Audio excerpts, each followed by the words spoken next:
అందరికీ వందనాలు. నేను ఇప్పుడు మీ అందరి ముందు సాక్ష్యం చెప్పుకోవాలనుకున్నా. ఇంతకు ముందు వచ్చి నేను మీ అందరి ముందు చెప్పుకున్నా నేను. ఇప్పుడు కూడా నాకు మళ్ళా ఇంకొకటి అడ్డమైంది. ఇప్పుడు 30,00,000 మాకు సరిపోతాయని మేము లోన్ మీద బాబుని పంపుదాం అనుకున్నాం. మళ్ళీ వాళ్ళు ఏమన్నారంటే మాకు 30,00,000 కంపల్సరీ అక్కడ బ్యాంక్ అకౌంట్‌లో చూపిమని చెప్పారు. మేమేమో వాళ్ళు 30,00,000 ఇచ్చారని అందులో నుంచి 3,00,000 వాడాం మేము. దేనికి కాదు, బాబుకి టికెట్‌కి, ఈసా కోసం పెట్టుకున్నాం, వాడేసినాం.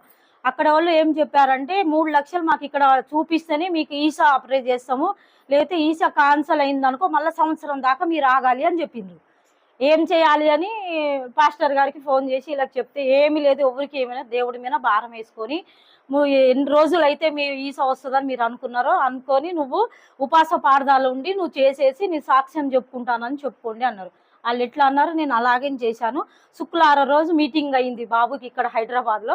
మళ్ళీ శుక్రవారం కల్లా వాళ్ళే మనకు ఫోన్ చేసి, మీరు డబ్బు కట్టే అవసరం లేదు, 3,00,000 మీతో మాకు అవసరం లేదు, మీకు ఈసా అప్రూవ్ అయింది, మీరు వెళ్ళిపోండి అన్నారు. టికెట్ గుతో బుక్ అయింది. రేపు 19 తారీఖుకి పిల్లోడు వెళ్తుంది. నేను అందరి ముందు సాక్ష్యం చెప్తున్నాను.